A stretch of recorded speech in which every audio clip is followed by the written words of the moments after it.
Welcome friends. मैं आपके सामने गौरव मिगलानी। हम पढ़ रहे हैं 12th क्लास की अकाउंटेंसी और एडमिशन ऑफ ए पार्टनर का हमारा ये वीडियो नंबर 18 है। पार्टनरशिप का हमारा ये वीडियो नंबर 99। हम इस टॉपिक में डिस्कस करने जा रहे हैं वर्कमैन कंपनसेशन रिजर्व के बारे में। पीछे वाली वीडियो के अंदर हमने डिस्कस किया था कि जब भी किसी नए पार्टनर के एडमिशन का टाइम होता है, मतलब जब एक नए पर्सन को हम पार्टनर बनाते हैं, उस वक्त हमारे पास काफी कुछ रखा होता है जिसके ऊपर ओल्ड पार्टनर्स का हक होता है, जो ओल्ड पार्टनर्स में ओल्ड रेशो में डिवाइड हो जाता है।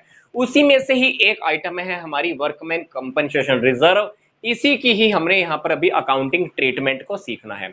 अब हम बात कर लेते हैं कि वर्कमैन कंपनसेशन रिजर्व होता क्या है।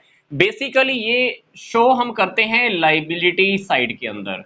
ये लाइबिलिटी साइड में शो हो रहा होता है, इसका नेम होता है वर्कमैन कंपनसेशन रिजर्व के नेम से।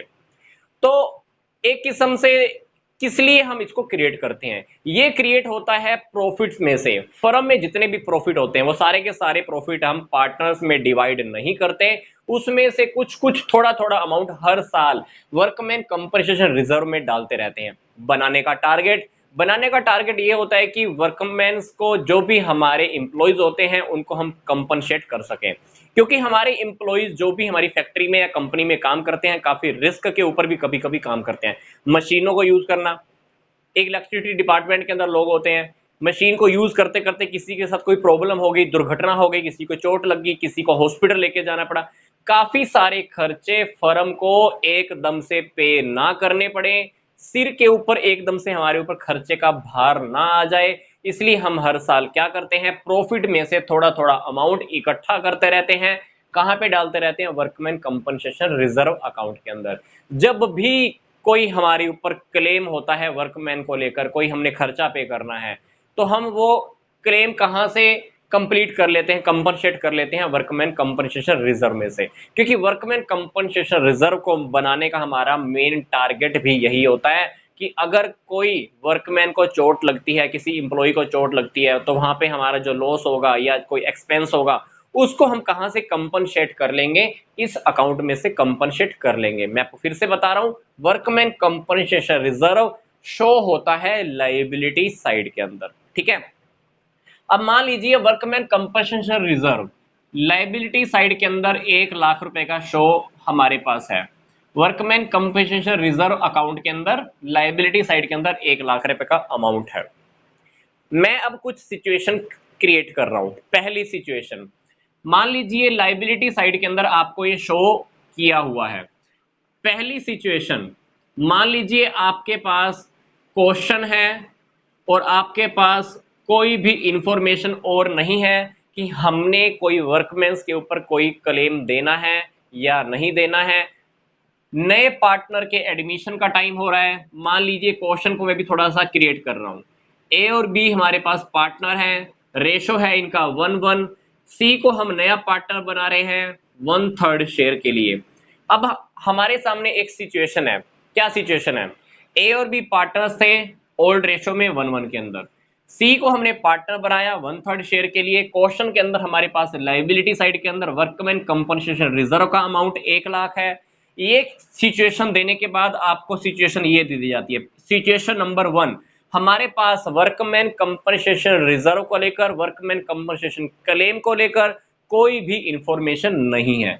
तो इस सिचुएशन के अंदर ये 1 लाख रुपए का जो अमाउंट हमारे पास रिजर्व के अंदर रखा हुआ है, इसके ऊपर किसका हक है? ओल्ड पार्टनर्स का, ओल्ड रेशो में उनका हक है।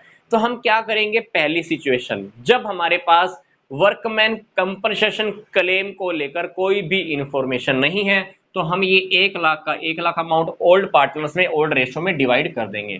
क्या एंट्री करेंगे? Workman compensation reserve account debit to A's capital account to B's capital account. कितना अमाउंट है? 1 लाख का। ओल्ड पार्टनर्स में आप डिवाइड कर दीजिए, कितना कितना डिवाइड हो जाएगा? 50K, 50K। 50K का मतलब 50,000 ही है। ठीक है, तो हमारे पास ये पहली सिचुएशन हमारे सामने भी क्लियर हो गई कि हमने पहले केस में क्या करना है, जब हमारे पास कोई भी अनदर इंफॉर्मेशन नहीं है। ठीक है, अब एक सिचुएशन और क्रिएट कर लेते हैं।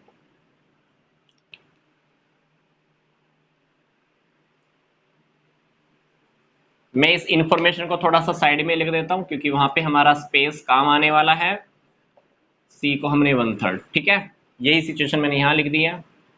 चलो एक सिचुएशन और क्रिएट करते हैं।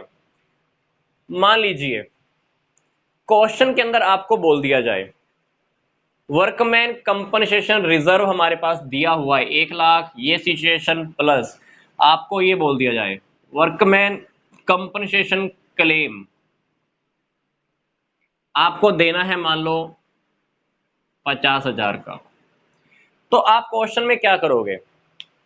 हमारे ऊपर एक 50,000 का क्लेम आ गया, मान लो किसी इंप्लॉय को चोट लगी, दुर्घटना हुई, कोई प्रॉब्लम क्रिएट हुई, तो हम ये 50,000 का जो क्लेम हमने देना है कहां से देंगे? इस 1 लाख में से।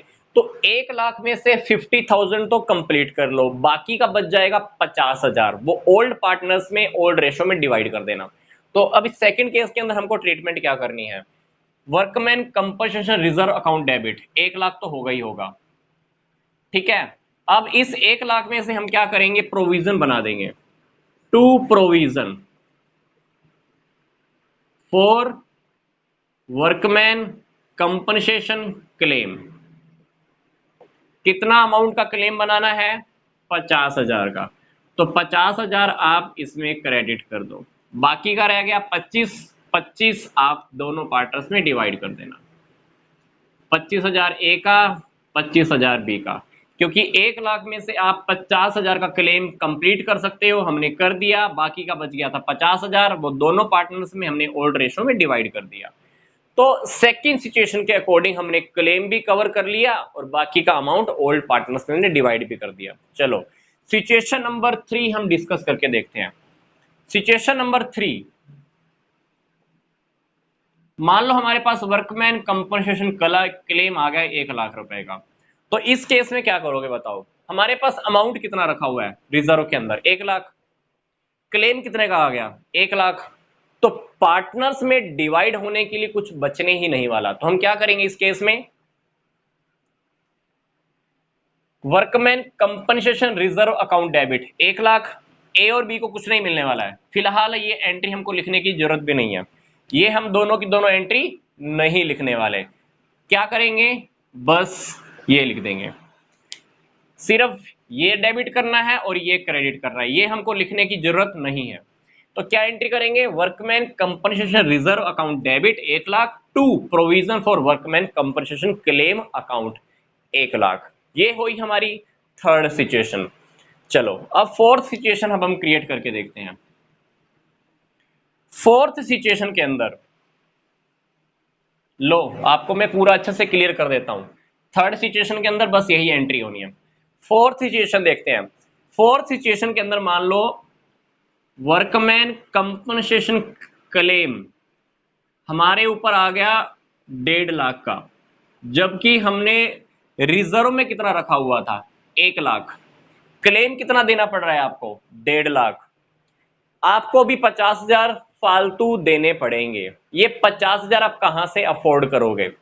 मैंने आपको बताया था जब भी हमारा नया पार्टनर आता है, जो भी लॉस होगा एसेट या लाइबिलिटी के ऊपर, वो लॉस हम कहां पे दिखाएंगे?